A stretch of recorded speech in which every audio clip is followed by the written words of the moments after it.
Rais William Samoei Arap Ruto wa Kenya alipokuwa rais tu hivi alitembea kwenye dunia hii sana.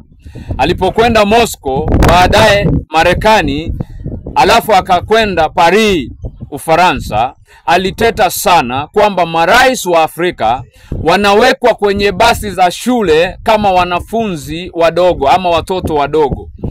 Leo hii bwana rais, kati yako na wenzako mliowekwa kwenye basi ya shule, imedhihirika nyinyi ni watoto kweli kisiasa, na hiyo basi ndio inayowafaa.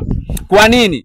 Wale wote walio puppets wa France, EU yote na Marekani uwekwa kwenye basi, maana wamedhihirisha hao ni watoto wa kisiasa. Alafu wale wote ambao wamekataa kukuwa controlled by the West. Kwa mfano, Ibrahim Traore alibebwa na private jet ya President Vladimir Putin wa Russia, na kando yake pakawa na jeti za kivita ambazo zilimwekea ulinzi. Umeona utofauti bwana rais?